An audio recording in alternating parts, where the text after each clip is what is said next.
lo que de alguna manera habíamos trabajado el encuentro pasado. Pero les decía, ¿por qué yo preparando esta clase hago hincapié ahora en la necesidad de vernos, ¿no? En esto de tener un contacto visual, en nuestro caso, sin importar el lugar donde ustedes se encuentren, el espacio físico? Porque en realidad nosotros cuando hablamos de psicodiagnóstico y hacemos tanto hincapié en el vínculo, es muy importante entender el vínculo. ¿A qué vínculo nos referimos? Porque ese vínculo no solo que va a trazar todo el recorrido del psicodiagnóstico, sino que, sumado a eso, lo que va a hacer es permitirnos y permitir un espacio al otro. Yo estaba buscando lectura y les muestro el libro que puse ahí como bibliografía, que se llama La evaluación terapéutica y la clínica de la pantalla, de Lunasi, que en el 2018 tuve la suerte de presentarlo. Y realmente es un libro que yo les recomiendo porque les va a permitir a ustedes comprender cuestiones que tienen que ver con no solamente la devolución, sino la importancia del rol. Esto que yo ya vengo señalando y vengo diciendo y vengo repitiendo como de manera insistente. El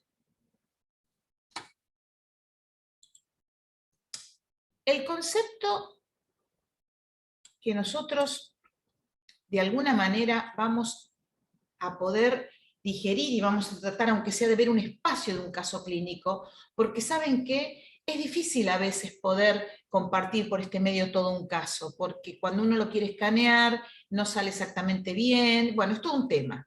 Entonces vamos a tomar algunas cuestiones como para que ustedes con un caso puedan entender o puedan replantearse esto que tiene que ver con el vínculo, ¿no? El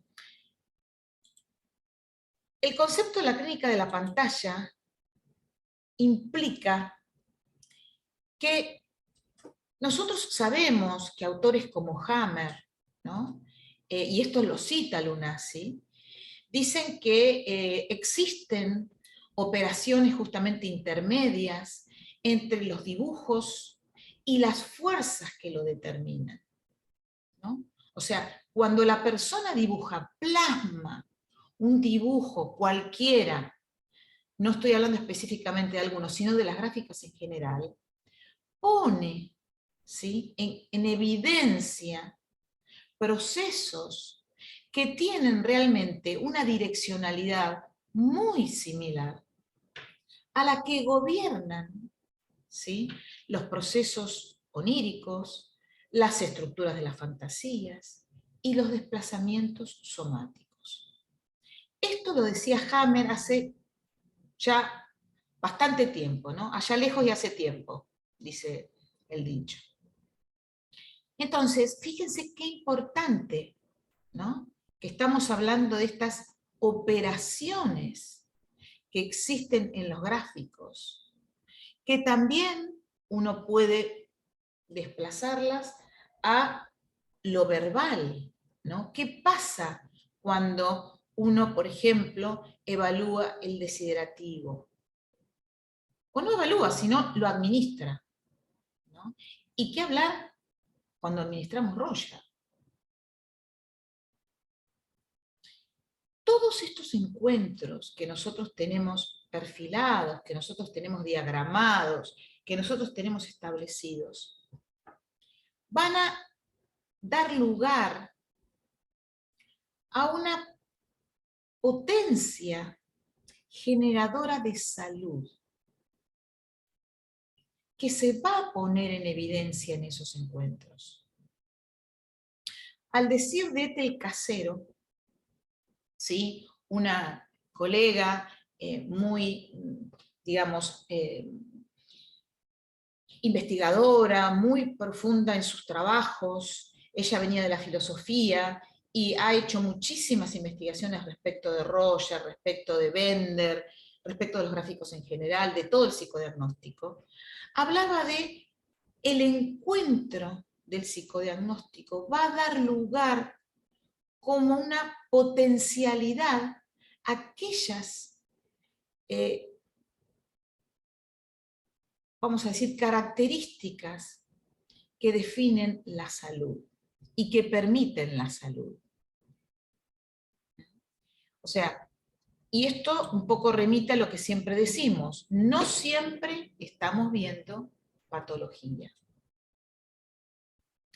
Entonces, el poder considerar el psicodiagnóstico como un proceso técnico encuadrado en coordenadas temporoespaciales precisas, donde hacemos hincapié en el vínculo entre el entrevistador y el entrevistado, entre el psicólogo y el sujeto, entre el psicodiagnosticador y el consultante, llámenlo como quieran, es de qué manera y cómo leer, cómo realizar esa lectura psicodiagnóstica, ¿no? ¿Cómo realizarla?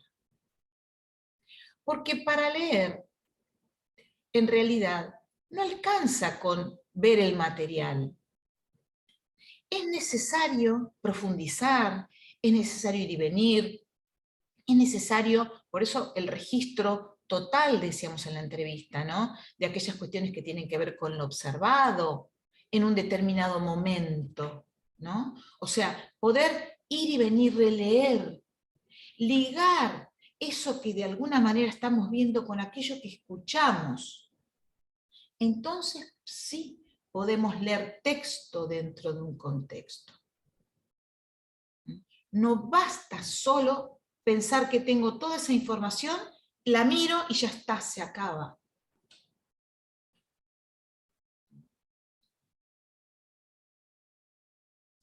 Entonces, ese abordaje lo que propone es volver, dar relevancia al sujeto, ese espacio psicodiagnóstico.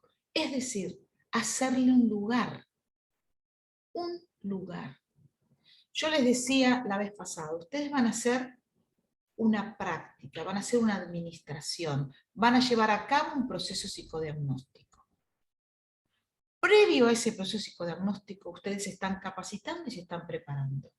Están formando su espacio mental, se están adiestrando ¿para qué? Para poder hacerse lugar ustedes primero y luego poder hacer lugar a ese otro. Si esto no es así, si yo no me hago primero lugar, va a ser muy difícil que yo pueda hacerle lugar al otro. Yo existo en tanto el otro, pero yo primero tengo que verme a mí mismo para poder ver a un otro. En ese interjuego complejo, justamente, tenemos que hacer lugar al sujeto, al entrevistado.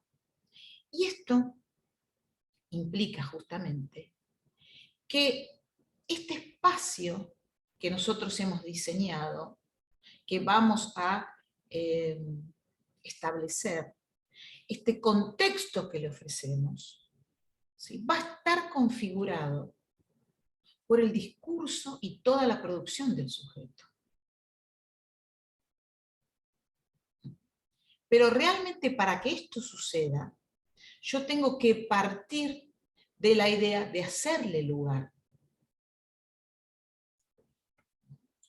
Entonces, este dispositivo psicodiagnóstico, en realidad, lo que de alguna manera persigue, o la dirección que toma, tiene que ver con la construcción del alojamiento y del conocimiento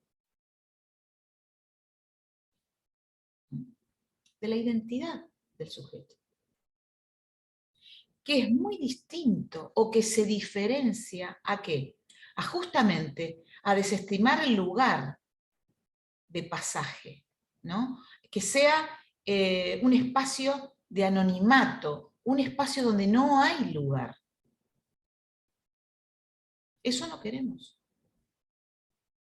Algo que se ha movido, que se ha escuchado, que se ha reconocido, que ha podido intercambiarse, compartir, reflexionar, es muy distinto a un pasaje desafortunado, a un pasaje por, ¿no? Cuando hablábamos en algún, no recuerdo si fue la clase pasada o la otra, en el encuentro anterior o el otro, de la importancia de poder ver la movilización afectiva del sujeto, tiene mucho que ver con esto. Que esto no sea un pasaje que sí, bueno, me administraron una serie de tesis, sí, bien, listo, ayudé a alguien. Que no sea un pasaje desafortunado. Porque hay mucho para movilizarse, hay mucho para motivar, hay mucho para descubrir. Justamente las palabras, los gestos, los trazos, las respuestas, cada uno de los momentos va a permitir entender sentidos en ese sujeto. Muy diferente a buscar recetas o a ver, buscar cómo hizo la casa, a ver cómo hizo, y no hizo grande, o cómo, qué dijo en la elección negativa, la primera negativa del desiderativo, o qué respuesta dio en la lámina 3 de Roya. No nos sirve. Esos son datos aislados. Nada de eso sirve.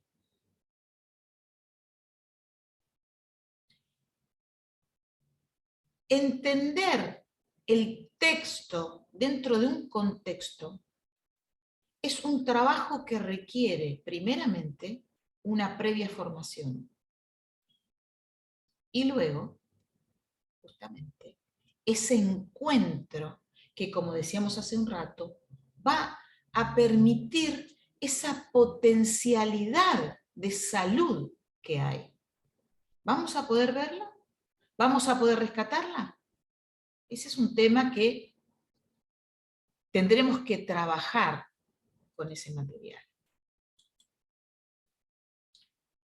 Entonces, la clínica de la pantalla como concepto, como algo que Elena Lunasi nos dejó, nos delegó en el sentido del compromiso de estas palabras, de estos términos, de la aplicación de la clínica de la pantalla en un proceso psicodiagnóstico. Porque si bien este abordaje o este modelo teórico está apoyado en el psicoanálisis, y justamente en la profundización de las relaciones objetales que ha hecho Dockemer, tomando de esas teorías, la pantalla como tal implica un espacio transicional. ¿Sí? Un espacio transicional que va a estar justamente mediado entre qué cosas. Bueno, fundamentalmente entre los roles, las consignas, las tareas, los objetivos, mi objeto de estudio. La pantalla implica ese espacio transicional. Hay algo que media. Y tenemos que justamente entenderlo con ese sentido. Porque clínica, en realidad, es el lugar de trabajo, podemos decir, ¿no?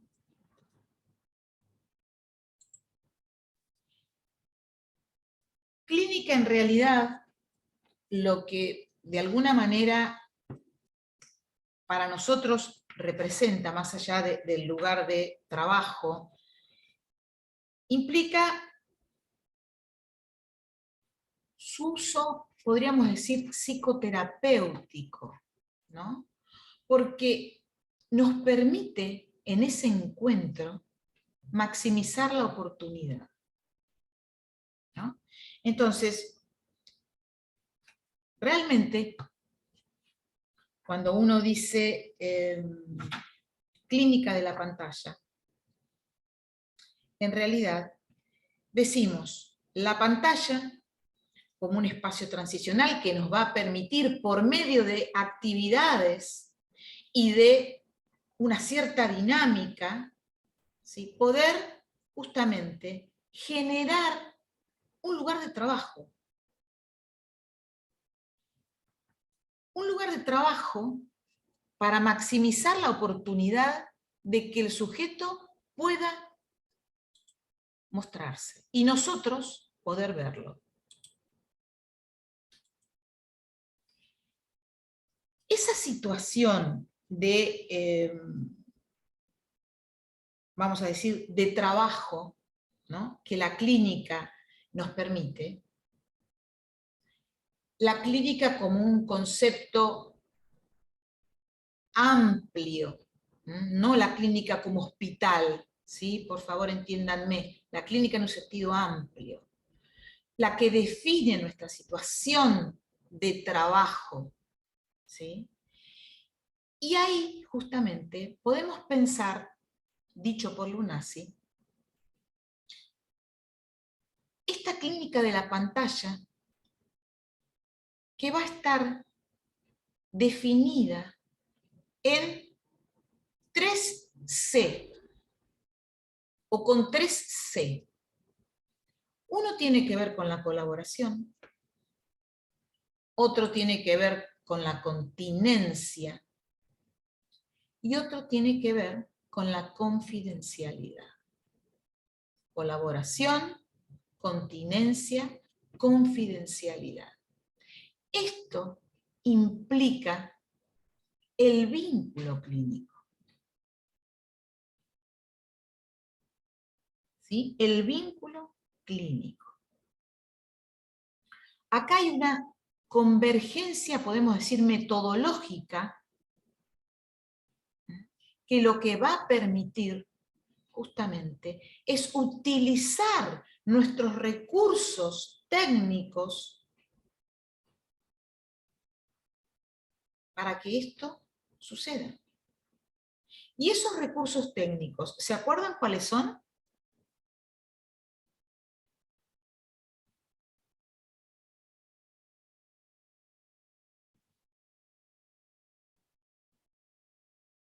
¿Nadie se acuerda?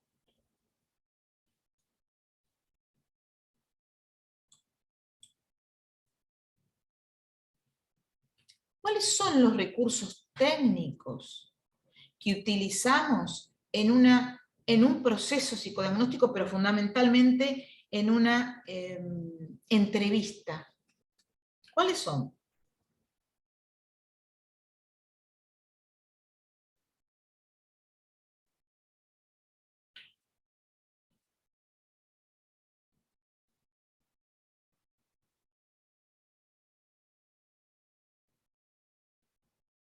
A ver, ¿qué ha puesto en el chat? Bien, la disociación instrumental es uno de ellos. Bien, la confrontación y clarificación. Bien, ¿qué más?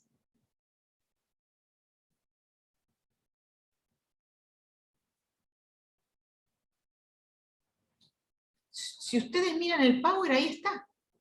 Yo puse muy poquito y muy restringido. La, ¿Transferencia y contratransferencia? claro, la transferencia y la contratransferencia. Que dijimos que ¿cómo la obteníamos? ¿A través de qué? De la que acompaña la escucha, de la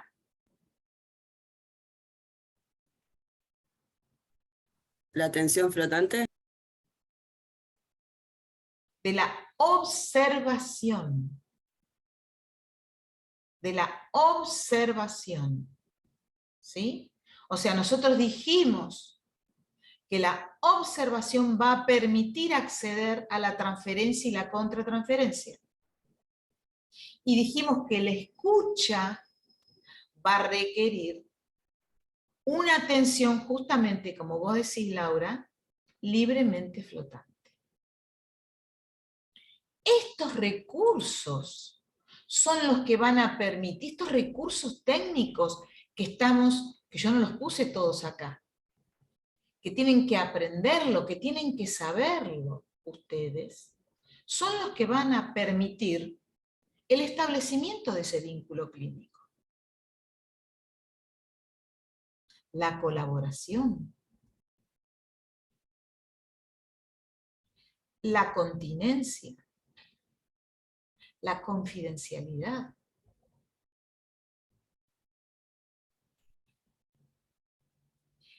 Hay algo que para la colaboración nosotros necesitamos y tiene que ver con la motivación. Si yo no motivo al sujeto, y esto también creo que lo habíamos visto el miércoles pasado, si no hay motivación, el sujeto está como inerte en su lugar, ¿no? Y hasta puede decir, no quiero, no tengo ganas, no me parece, no. ¿Cómo hago yo para que él colabore? Eso es hacer lugar. Si yo solamente soy testista, le doy la consigna de un test, cualquiera, dibuja acá, copia acá, le voy a mostrar manchas de tinta, y nada más. Pero nosotros no estamos hablando de ese tipo de colaboración. Va mucho más allá de la colaboración como en un sentido de que, bueno, me está dando una mano, me está ayudando. No. Es en realidad aquello que nosotros tenemos que lograr para motivar al sujeto.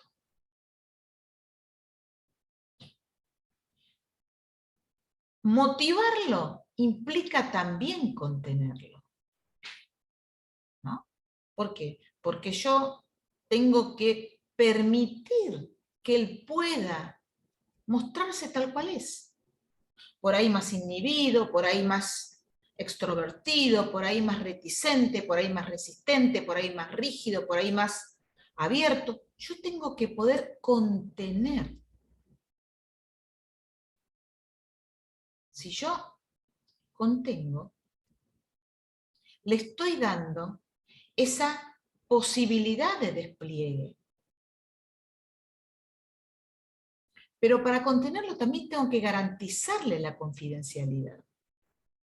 Porque si está tan inhibido, tan resistente, tan reprimido, tan rígido, puede ser que esté también mediando un temor a estar exhibiéndose. Entonces, fíjense qué importante que es hacerse cargo de la definición subjetiva que trae el sujeto. Tener en cuenta estos aspectos que nos van a permitir a nosotros después, cuando lleguemos en el momento final, la devolución. ¿No? O sea, la colaboración, la continencia, la confidencialidad, son básicos en ese vínculo que nosotros vamos a establecer con el sujeto. Un vínculo que va a ir cambiando. Dijimos, la pantalla es un espacio transicional que va a estar mediado por distintas tareas, distintas consignas y distintos roles.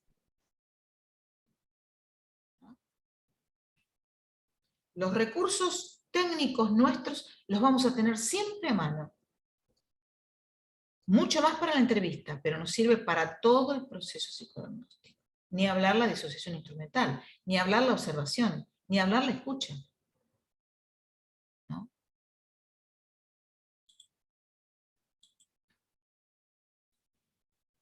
En realidad,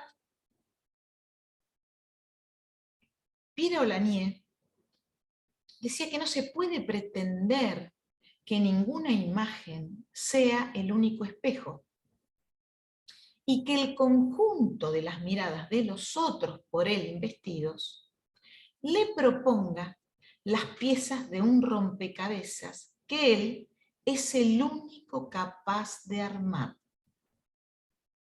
Él es quien tiene que elegir las que lo ayudan a proseguir y a consolidar su construcción identificatoria. Esto me parece tan importante, porque esto tiene que ver con el hacerle lugar. El hacerle lugar. El psicólogo no va a darle las piezas del rompecabezas. Las piezas del rompecabezas están. Nosotros vamos a tratar de mostrárselas para que las pueda ver, pero están. No las ponemos nosotros.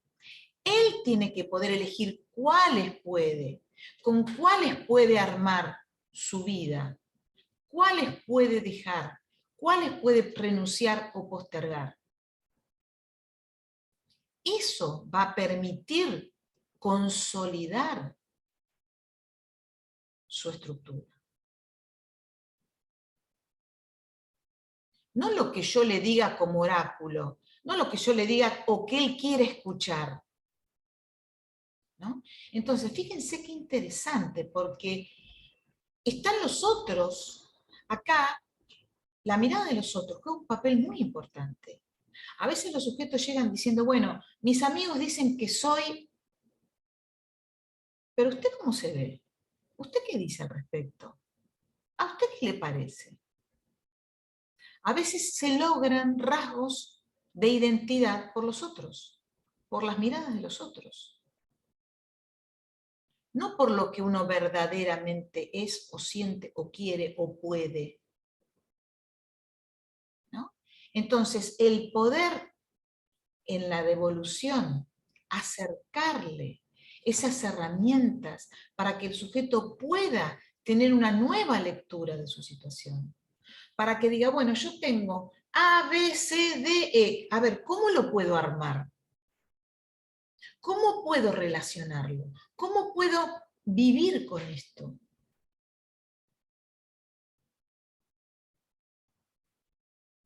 A veces, digamos, los aspectos reparadores, ¿no?, permiten hacer un interjuego entre lo que es el pasado, ¿sí?, y el futuro. Pero eso sucede en ese presente. Entonces, ¿de qué manera nosotros vamos a poder lograr ese presente y ese futuro a través de esta productividad que el sujeto ha hecho?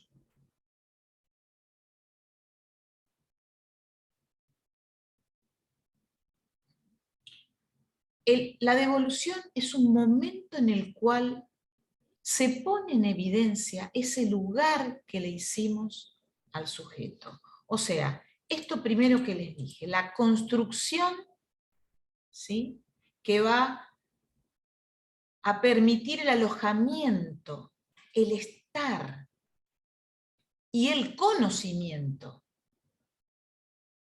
¿sí?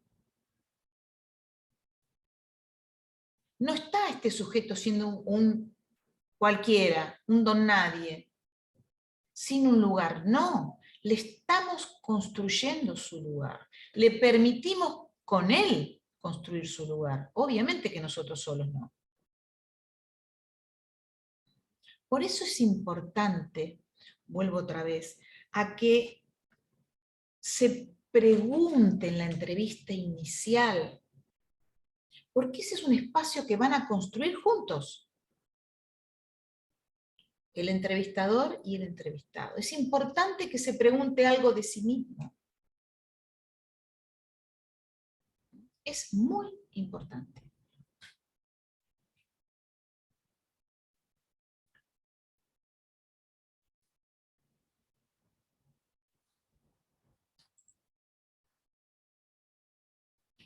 ¿Alguna pregunta hasta aquí?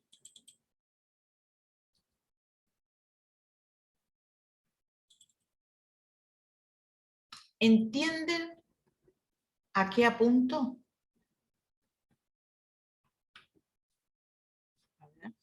Voy a buscar el caso con el cual, acá estamos.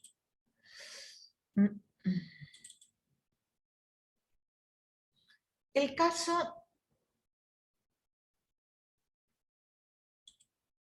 vamos a...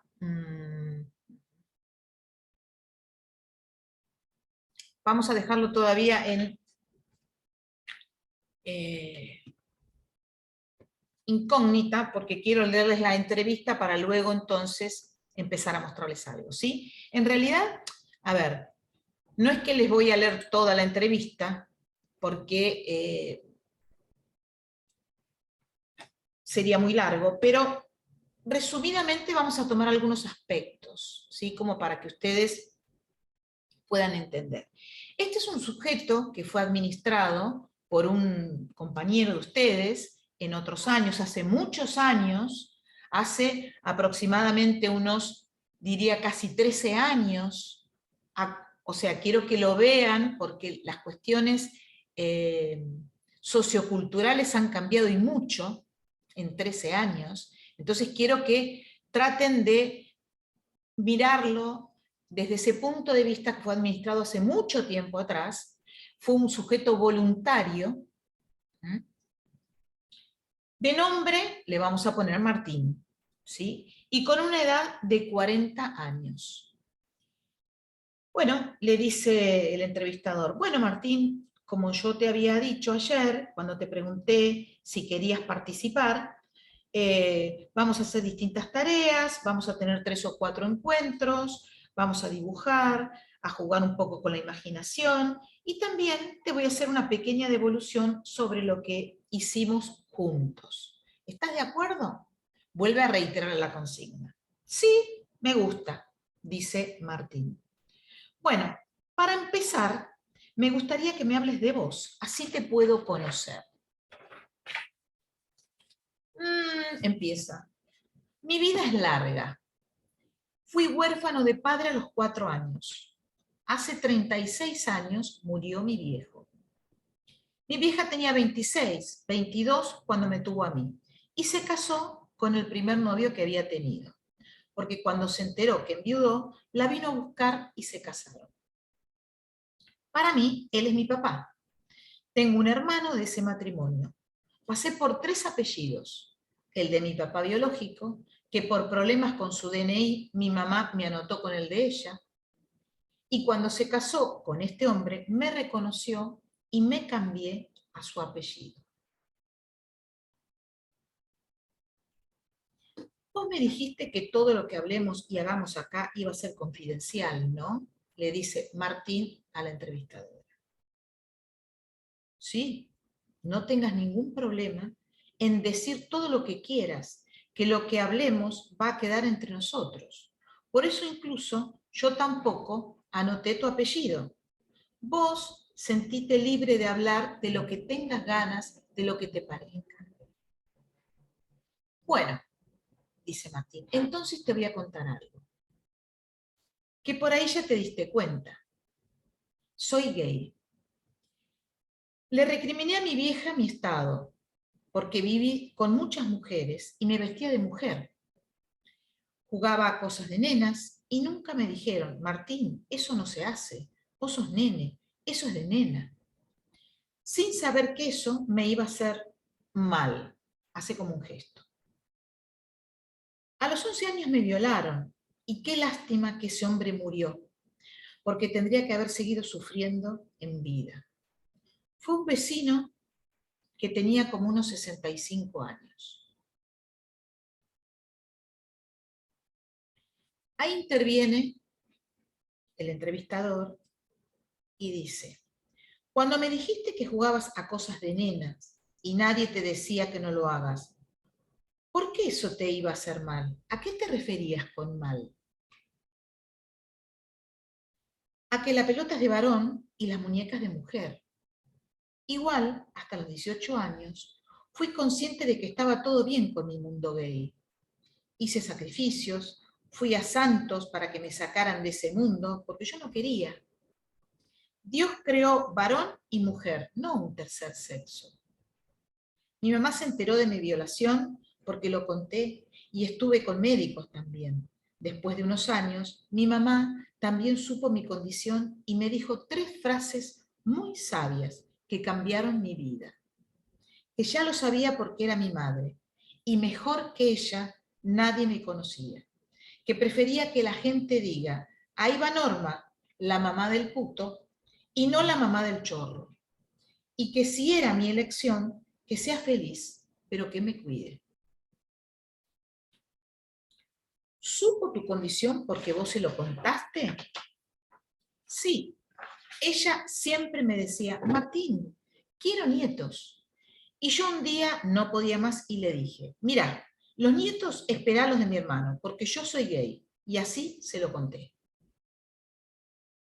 Mi mamá murió hace 12 años y yo la perdoné, porque pensé que ella era culpable, como te dije, de mi elección por no haberme rescatado antes. Lo mejor que me pasó en la vida es que haya fallecido estando yo allí con ella, porque la iban a operar, estaba internada, y mi papá y mi hermano se fueron un rato a casa. Y yo me quise quedar, porque me dejaban entrar a verla, y cuando ellos llegaron, ya estaba, para mí ella esperó estar conmigo solo para morir, porque siempre estuvimos solos desde que mi papá biológico había fallecido. Anduvimos juntos los dos para todos lados. Yo pienso que ella me esperó. Eso es algo que se me puso a mí. No me queda bien en claro cuándo fue que le contaste a tu mamá. Y también vos me dijiste que hasta los 18 años estaba todo bien con tu mundo gay, pero que por otro lado hiciste sacrificios y fuiste a Santos para que te saquen ese estado. ¿Fue todo en la misma época?, le preguntan. Mi sacrificio fue antes de los 18. No quería esa condición.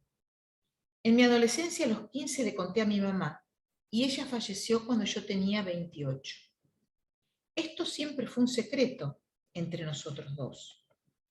Aunque, por allí, ella lo contó, pero yo nunca dije nada, ni a mi padre, ni a mi hermano. Yo nunca llevé una pareja, incluso llevé una mujer para que vean que no era lo que decían. Te voy a contar, igual algo que me pasó, que me da mucha vergüenza. Si te sentís cómodo, ningún problema, contalo. Una vez estaba con un hombre.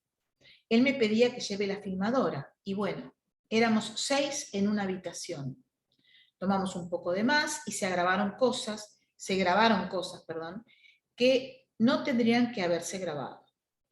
Después de eso, yo me fui de vacaciones a Mar del Plata, unos días. Y cuando llamo a casa para ver cómo andaban todos, me atiende mi cuñada y me pregunta si no me había olvidado nada. Yo le decía que no, hasta que ella me dice, ¿no te olvidaste la filmadora? Y yo ahí inmediatamente me di cuenta que lo habían encontrado.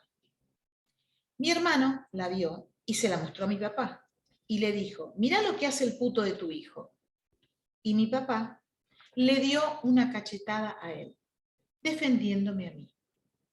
Mi papá nunca, pero nunca me preguntó nada y yo estuve distanciado de mi hermano, pero tampoco nunca se habló. Yo sé que la distancia fue por esto. Ellos son muy machistas, pero igualmente con el tiempo se fue calmando la relación. Soy padrino de uno de sus hijos y testigo de su matrimonio. La relación se fue como amenizándose. Algo hermoso que me pasó en la vida fue conocer el evangélico. Yo soy evangélico, es lo mejor que me pudo haber pasado. Y ahí corroboré esto que yo creía.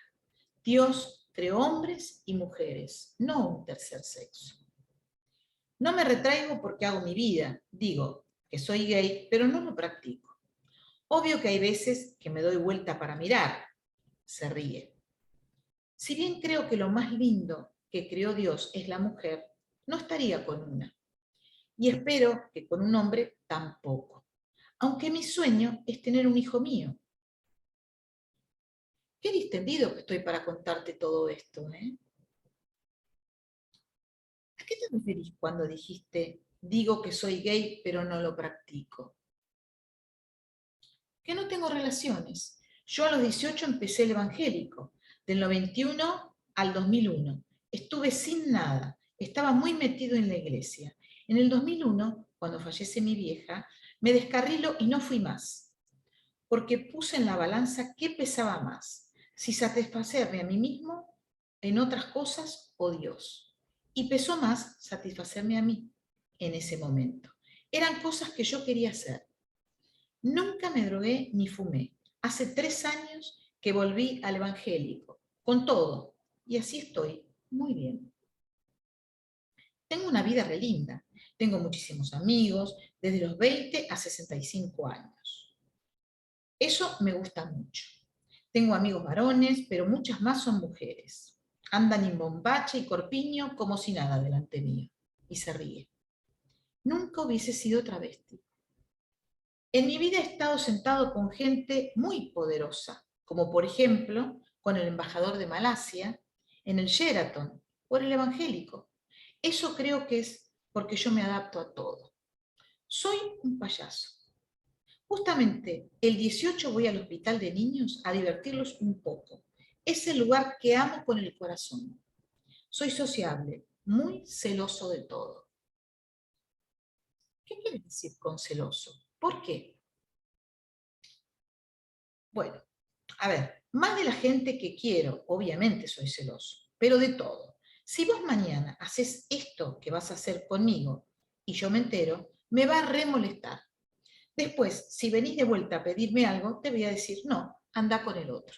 Y se ríe. Así soy, celoso de todo. Bueno, a ver, ¿qué más te puedo contar de mí? No terminé mis estudios porque no quise. Tengo primer año de radiología, dejé porque me ofrecieron trabajo y me gustó más La Plata. Vivo con mi papá, los 2 solos, 6 perros y 4 gatos. Tengo 3 familias, por mi papá biológico, mi mamá y este papá. Así que tuve 6 abuelos. Todos me aman. Con todos tengo relación. Dicen que soy como la mugre, porque ando en todos lados. Bueno, ¿les sigo la entrevista o les hago la pregunta final? ¿Qué quieren hacer? Porque no nos va a dar el tiempo para todo, señor. Dejo el voto de ustedes. ¿Quieren que siga leyendo la entrevista? Porque falta bastante. ¿O tomamos la pregunta que se hace este sujeto? ¿Tomamos la pregunta? Bien, vamos a tomar la pregunta. Bueno, habla de algunas otras cuestiones, del pastor de la iglesia, donde está, del evangelismo, que le dice evangélico, y dice, bueno, creo que ya está, te conté demasiadas cosas. Si otro día se me ocurre algo, te lo digo. Bueno, ¿hay algo que no me hayas dicho y creas importante? No, amo a mi vieja por sobre todo, pero para mí, por sobre todo, está Jesucristo. Me encantaría que el mundo entero fuera evangélico. ¿Hay algo que te gustaría saber de vos a partir de nuestros encuentros y las tareas que vamos a realizar? ¿Algo de vos, de tu personalidad? Contesta, creo que Dios tiene todo preparado, pero me gustaría saber por qué soy tan inconstante.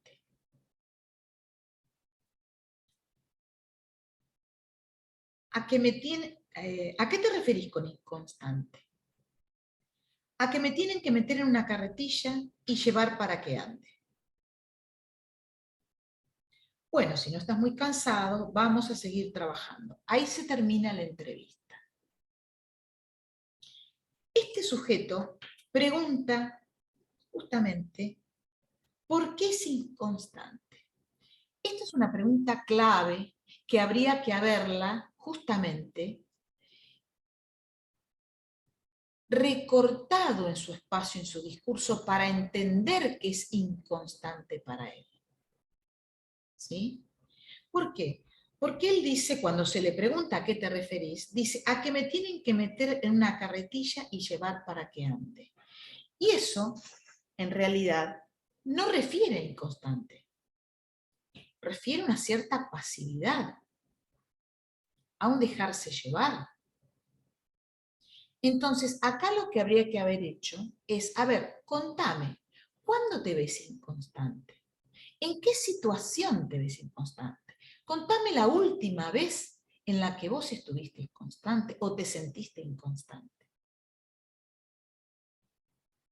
Si nosotros tomáramos esta entrevista para hacer una hipótesis, tenemos un montón de datos, ¿no? Porque fíjense que él desde el inicio, se presenta, ¿sí?, como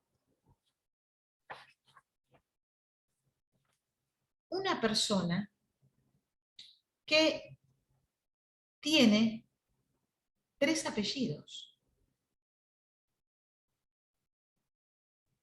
¿Sí? Fíjense que esto no es menor. Y que cuando siente que hay un acercamiento y confianza, te puedo contar algo que no sé si te diste cuenta que soy gay.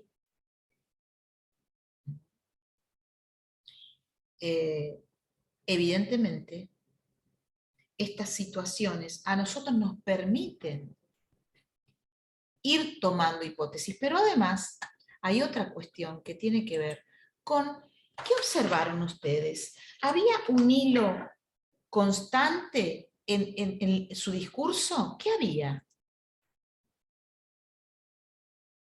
Que tendríamos que haber hecho justamente confrontación y clarificación. Que acá se hizo en parte, ¿no? En un momento.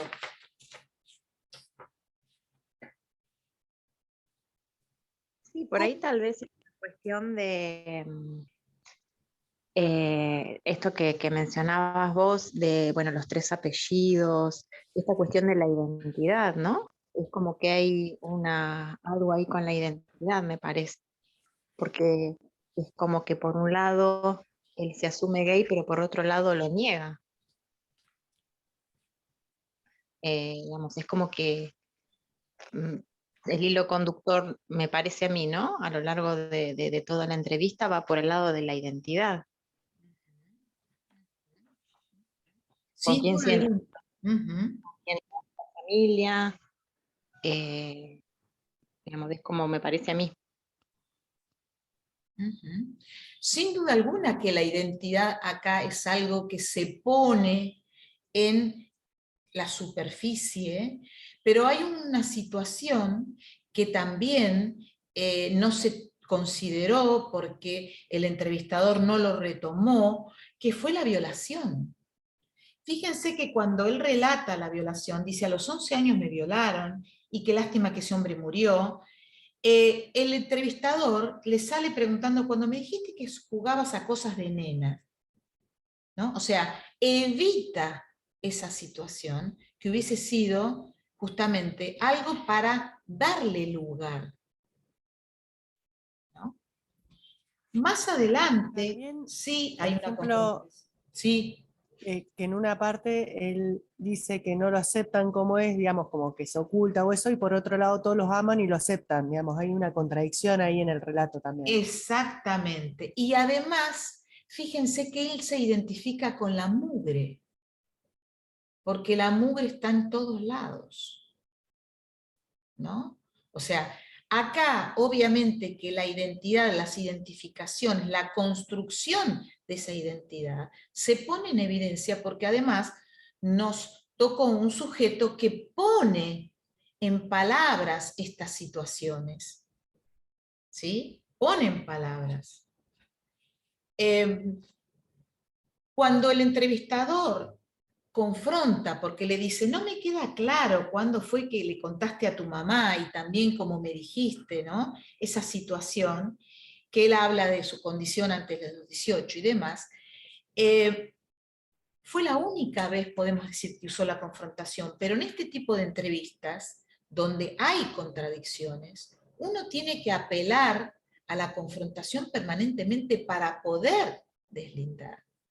En esa confrontación, él no puede resolverla, ¿no? Porque él en realidad lo que dice es mi sacrificio fue antes de los 18. No quería esa condición en mi adolescencia. A los 15 le conté a mi mamá y ella falleció cuando yo tenía 28. Esto siempre fue un secreto entre nosotros dos. Inclusive dice, yo nunca llevé una pareja, incluso llevé una mujer inmediatamente para que vean que no era lo que decían. ¿Y qué decían? ¿No?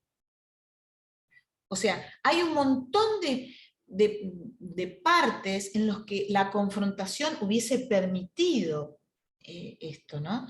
Después cuenta lo de la filmadora, que es algo que evidentemente muestra mucha transgresión y una cuestión que, oh, qué casualidad que se olvidó la filmadora.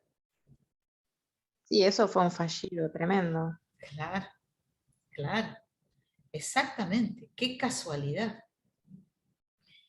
Pero es interesante porque en realidad este sujeto, a ver si le puedo, esperen que quiero mostrarle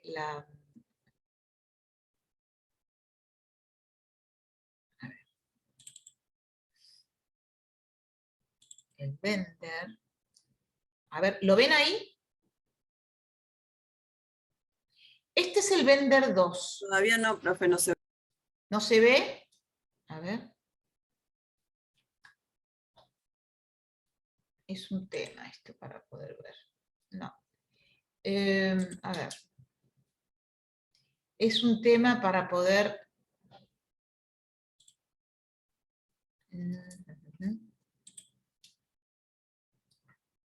A ver, ¿podemos verlo ahora? Ahí está. A ver, ahora lo van a seguramente ver. Quiero... A ver ahora. Sí, ahí sí. Bien, Sí, ahora ahí se ve. sí. Perfecto. Bueno, este es el Bender 2. En alguna época de la historia del psicodiagnóstico nosotros administrábamos Bender 2, ¿no? Acá tienen claramente un Bender que ¿cómo se presenta este Bender si uno tiene que hablar de la distribución del espacio?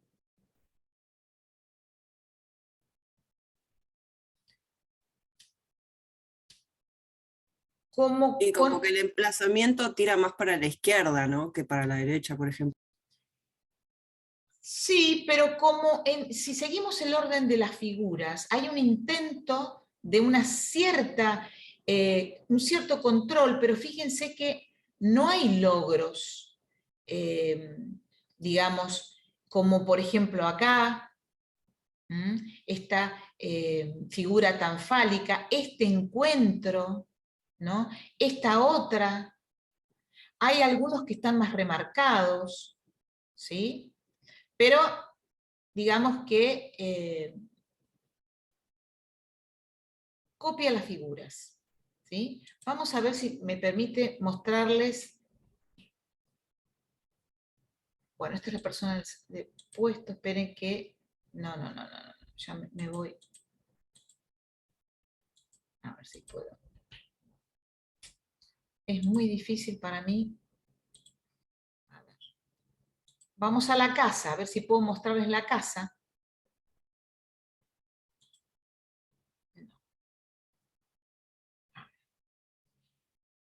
Acá. Fíjense porque esto va a ser interesante para que vean. No. Para que vean qué resalta en la casa Martín. Esperen un poquitito, que ahora no lo encuentro yo. No sé si es porque lo abrí. Acá. Ahora sí.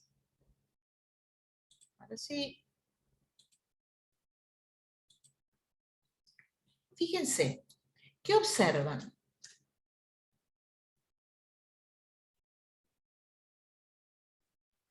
La puerta abierta y flechas en el techo. Exactamente.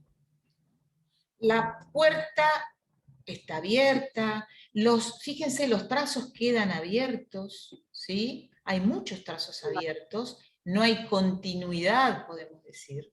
El Sí, espacio que ocupa en la hoja y que tampoco le hace un suelo o una base, está en el aire. está En el aire. Está en el aire, yo diría que hasta flotando, ¿no? Con símbolos fálicos que están, o sería la pregunta, ¿fálicos o agresivos? ¿No? Hay vacíos, es muy interesante esto, los vacíos. Hay como un intento de dar una casa que, fíjense que la chimenea y que sale el humo, un humo que también es como enfatizado, remarcado, no está junto al techo de la casa, está en el aire, ¿no? Esperen un poquitito, no, me fui, con todo lo que tengo acá me fui. A ver si podemos ver el árbol de Martín, ahí.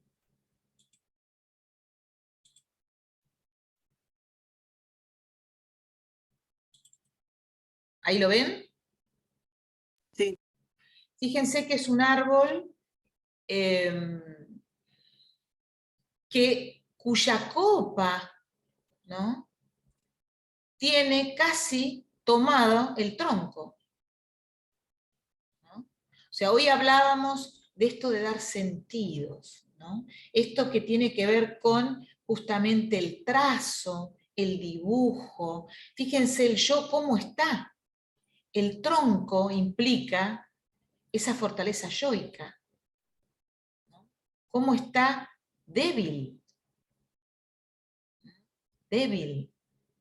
Y cómo la copa, que de alguna manera marca el área de la fantasía, ¿cómo está? También la línea es como entrecortada, no es continua. Con líneas entrecortadas, y en proporción al árbol, ocupa más lugar la fantasía que... ¿no? Y el trazo débil también. Y el trazo muy débil. Exactamente, el trazo muy débil. Si vamos a la persona,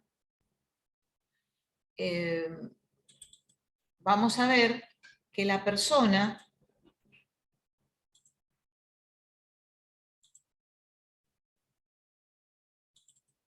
fíjense, hace primero Carlos, que tiene 40 años, ¿sí? Y fíjense que no hay un control que implique la impulsividad, ¿no? El control de la impulsividad, fíjense que no tiene un cuello real, esto es un escote, ¿sí? No hay algo que identifique a esta persona como un hombre con sus características sexuales. En realidad parece un pantalón y el nombre. Vuelve a haber algo en la zona, fíjense, del pecho, que es como un redondel, no sabemos si es un bolsillo, no sabemos si tendríamos que ir al PDI, ¿no? A ver si me deja ver la persona, no puedo ver la persona de sexo, acá. La persona de sexo opuesto, fíjense, hay un intento de ¿qué? De un pelo largo, ¿sí? Y de una pollera, de taco. Y la sonrisa. La sonrisa, que también, sí, Los ojos vacíos y en estas como que son puntitos. como que evidentemente hay algo, y tiene 37 años, perdón, esta figura. 40 y 37. Fíjense que las características, nuevamente, decimos sexuales, aparecen marcadas por la vestimenta, los tacos y el pelo largo, hasta por ahí. ¿No? No hay algo que identifique que pueda ser un hombre y una mujer, ¿no? si viéramos, bueno, el PDI seguramente tendríamos más, si rápidamente vemos, y con esto nos va a quedar para pensar qué devolveríamos, ¿sí? Y lo vamos a retomar la próxima con el informe, porque no nos da más el tiempo, pero les digo lo que dio en la lámina 1 de Roger, para que sepan. Una planta con muchas hojas. Fíjense, una planta con muchas hojas. ¿Cómo se presentó en la entrevista? Con muchos apellidos. Volvemos otra vez a esta cuestión de encontrar una direccionalidad para poder tal vez lograr una identidad, tal vez asumirla, tal vez concientizarla. Entonces, si nosotros pensáramos en... la verdad que el material de Roger es muy interesante, lo mismo que el cuestionario desiderativo. Pero si tomáramos en cuenta la devolución, ¿sí? Vamos a tener en cuenta algo de todo esto, y tal vez esta primera respuesta de Roger sea muy significativa para empezar la devolución. Recuerdan que la devolución implica tomar algo de la producción del sujeto para que no salga de la nada. Entonces eso podría ser un carril posible. ¿Sí? Bueno, lamentablemente yo sé que ustedes se tienen que ir a otras cursadas y tenemos que dejar, pero lo que les quiero decir